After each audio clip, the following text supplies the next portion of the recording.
اما بعد اعوذ باللہ من الشیطان الرجیم السلام علیکم ورحمۃ اللہ وبرکاتہ۔ انشاءاللہ نماز نبی کا آج 8th سیشن ہم کریں گے۔ مسجد کے ہی کچھ احکام ہیں اور کچھ اور چیزیں انشاءاللہ آج آگے بڑھتے ہیں۔ نماز نبی سنت عمل کی اہمیت۔ صلو کما رأیتمونی اصلی، اللہ سبحانہ تعالیٰ کے رسول صلی اللہ علیہ وسلم نے فرمایا تمہیں اس طرح نماز ادا کرنی ہوگی جس طرح تم مجھے نماز ادا کرتے دیکھ رہے ہو۔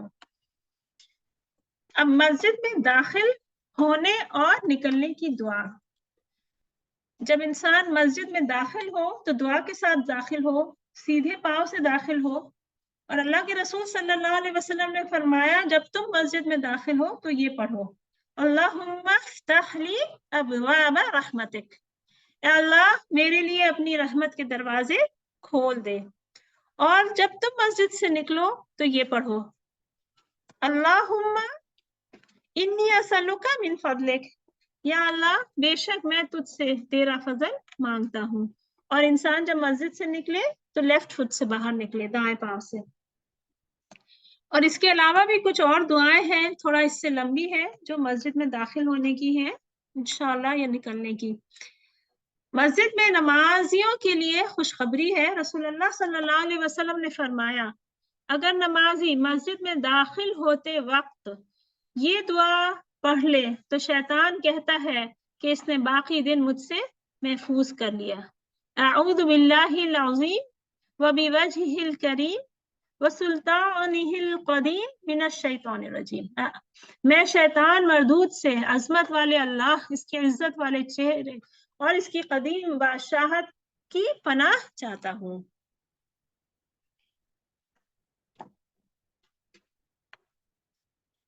فجر کی نماز کے لیے مسجد جاتے ہوئے دعا۔ عبداللہ بن عباس رضی اللہ عنہ سے روایت ہے کہ جب مؤذن نے صبح کی نماز کے لیے اذان دی تو آپ صلی اللہ علیہ وسلم کے لیے نماز کے لیے نکلے اور آپ فرما رہے تھے اللہم اجعل فی قلبی نورا وفی لسانی نورا وفی سمعی نورا وفی بصری نورا ومن فوقی نورا ومن تحتی نورا وعن یمینی نورا وعن شمالی نورا ومن بینی یدی نورا ومن خلفی نورا واجعل فی نفسی نورا وعظم لی نورا۔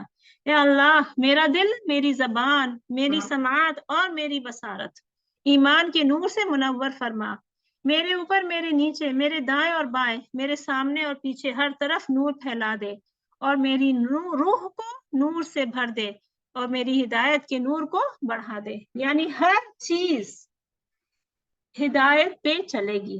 جب انسان کے اوپر اللہ تعالیٰ اس طرح نور ڈالے گا، اس کے دل میں، اس کی زبان میں، اس کی بولنے کی طاقت اور اس کی دیکھنے کی طاقت، ان سب چیزوں کو پھر انسان ہر گناہ سے محفوظ رہ سکتا ہے۔ اس کا دل گناہ سے محفوظ رہے گا، گناہ کی خواہشوں سے محفوظ رہے گا، اس کی زبان گناہ کی باتوں سے محفوظ رہے گی، اس کی سننے کی طاقت گناہ کے سے بچے گی۔ اس کو اللہ تعالیٰ وہ دکھائے گا جو گناہ نہیں ہے، اس کے اوپر سے اللہ تعالیٰ کا نور ہوگا، اس کے ہر طرف سے وہ حفاظت میں ہوگا۔ اور اللہ تعالیٰ ہمیں اپنی حفاظت میں لائے، شیطان کے وسوسوں سے بچا لے، اوپر سے، نیچے سے، دائیں سے، بائیں سے، ہر طرف سے اللہ تعالیٰ شیطان کے وسوسوں سے ہمیں بچا لے، اور اپنے نور سے ہمیں اللہ تعالیٰ نواز دے اور محفوظ رکھے۔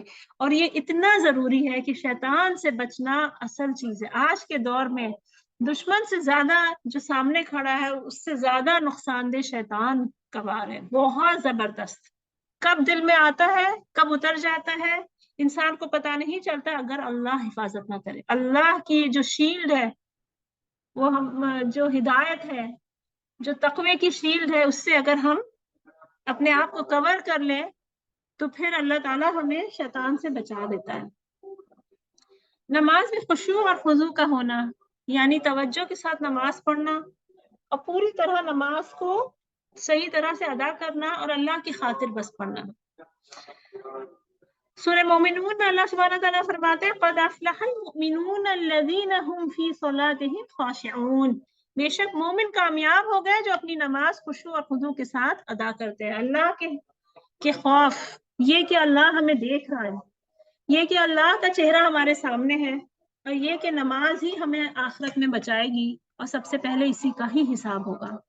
جس کی نمازیں کم ہوں گی اور پوری نہیں ہوں گی، پھر اس کے آگے کا حساب بہت اس کا مشکل ہو جائے گا۔ جس کی نمازیں اللہ قبول ہو جائیں گی، پھر اس کا آگے کا حساب اللہ تعالیٰ بہت آسان کر دے گا۔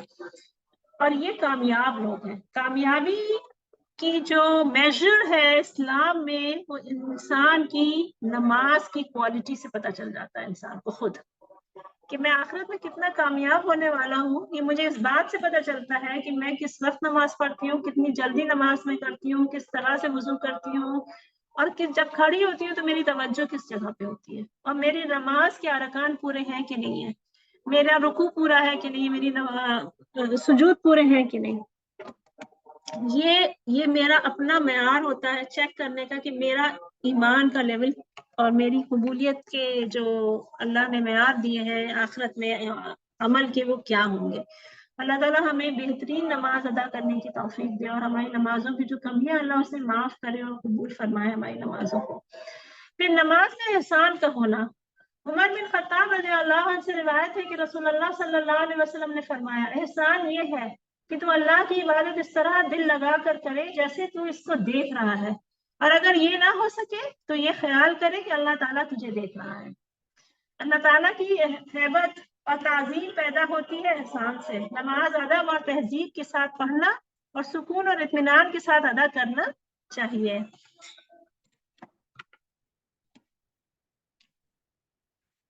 نماز میں احسان کا ہونا۔ عبادہ بن صامت رضی اللہ عنہ سے روایت کرتے ہیں کہ میں نے رسول اللہ صلی اللہ علیہ وسلم کو یہ فرماتے ہوئے سنا، اللہ تعالیٰ نے 5 نمازیں فرض کی ہیں، بس جس نے اچھا وضو کیا اور ان کو خشوع کے ساتھ پڑھا اور ان کا رکوع پورا کیا تو اس کی نماز کے لیے اللہ تعالیٰ کا عہد ہے کہ وہ اس کو بخش دے گا، اور جو ایسا نہ کرے اللہ کی کوئی عہد نہیں، چاہے بخش دے چاہے عذاب دے۔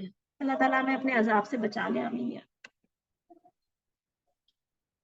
نماز میں فرمانبرداری کے ساتھ کھڑے ہونا۔ اللہ سبحانہ وتعالیٰ فرماتے ہیں وَقُومُوا لِلَّهِ قَانِتِينَ، اور اللہ کے سامنے نماز میں ادب کے ساتھ کھڑے رہو۔ تو جب ہم کھڑے ہوں، وہ نماز کا سب سے بہترین حصہ ہے، سب سے افضل، یعنی اس طرح سے کہ ہم اس میں اللہ کی قرآن کی بھی تلاوت کرتے ہیں، ذکر کرتے ہیں، تو اس وقت صبر کے ساتھ، کانسنٹریشن کے ساتھ پڑھیں، زیادہ ہلنا ڈلنا منع ہے نماز میں، کپڑوں کو ٹھیک کرنا اور اس طرح کھڑے ہونا کہ دیکھنے والوں کو یہ سمجھ نہ آئے کہ انسان نماز پڑھ رہا ہے کہ نہیں، تو ایسی حالت میں تو پھر نماز ہی باطل ہو جاتی ہے۔ کہ جب انسان اس طرح ہلتا رہے کہ دیکھنے والے کو لگے کہ نماز بھی پڑھا ہے یا اسے کھڑا ہو کچھ کرنا ہے، تو اس حالت تک پہنچ جاتے ہیں لوگ۔ اللہ تعالیٰ ہمیں معاف کرے۔ نمازی کے سامنے کوئی چیز نہیں ہونی چاہیے جس سے اس کی توجہ نماز سے ہٹ جائے۔ ام المومنین عائشہ رضی اللہ عنہا سے روایت ہے کہ رسول اللہ صلی اللہ علیہ وسلم نے ایک چادر میں نماز پڑھی جس میں نقش و نگار تھے، پھر فرمایا میری اس چادر کو ابو جہم کو واپس لے جاؤ اور اس کی چادر میرے پاس لے آؤ، اس چادر کی دھاریوں نے مجھے نماز میں خشوع سے غافل کر دیا۔ تو نماز جو ہم بچھا کے پڑھتے ہیں یا ایسی جگہ پڑھتے ہیں، اگر اس کے نقش نگار سے ہماری نماز میں توجہ ہٹ رہی ہے تو پھر ہمیں ایسی جگہ سے ہٹ کے کہیں اور نماز پڑھنی چاہیے۔ ام المومنین عائشہ کے گھر میں ایک پردہ لٹکا رکھا تھا۔ رسول اللہ صلی اللہ علیہ وسلم نے فرمایا یہ پردہ ہٹاؤ، اس کی تصویریں نماز میں میرے سامنے آتی ہیں۔ حضرت عائشہ نے پھر ایک پردے کو کاٹ کے اس کو پھر کشنز میں بدل دیا تھا۔ ام المومنین عائشہ رضی اللہ عنہ بیان کرتی ہے کہ میں نے رسول اللہ صلی اللہ علیہ وسلم سے نماز میں ادھر ادھر دیکھنے کے بارے میں سوال کیا تو آپ نے فرمایا نماز میں ادھر ادھر دیکھنا بندے کی نماز میں شیطان کا حصہ ہے۔ انس بن مالک رضی اللہ عنہ بیان کرتے ہیں کہ رسول اللہ صلی اللہ علیہ وسلم نے فرمایا لوگوں کا کیا حال ہے کہ وہ نماز میں اپنی نگاہیں اوپر اٹھاتے ہیں؟ آپ نے سخت تنبیہ کرتے ہوئے فرمایا لوگ ایسا کرنے سے باز آ جائیں ورنہ ان کی نظریں اچک لی جائیں گی، یعنی نماز میں آسمان کی طرف دیکھنا بہت سختی سے منع ہے۔ عبداللہ رضی اللہ عنہ نے بیان کیا کہ رسول اللہ صلی اللہ علیہ وسلم نے فرمایا، یعنی مسجد میں کسی کے فوت ہو جانے کا اعلان نہیں کرنا چاہیے لاؤڈ سپیکر پہ یا میناروں پہ چڑھ کے، خاموشی سے بتایا جا سکتا ہے۔ عبداللہ رضی اللہ عنہ نے بیان کیا کہ رسول اللہ صلی اللہ علیہ وسلم نے فرمایا، لوگوں کی موت کا اعلان سے بچو، کیونکہ واقعی کسی کی موت کے اعلان جاہلیہ کے عمل میں سے ہے۔ ابو ہریرہ رضی اللہ عنہ نے روایت کیا کہ رسول اللہ صلی اللہ علیہ وسلم نے نجاشی یعنی ایتھیوپیا کے بادشاہ کی وفات کے بارے میں انہیں ان کے ساتھیوں کو آگاہ کیا جس دن وہ انتقال کر گئے، اور کہا اپنے بھائی کے لیے اللہ سے معافی مانگو۔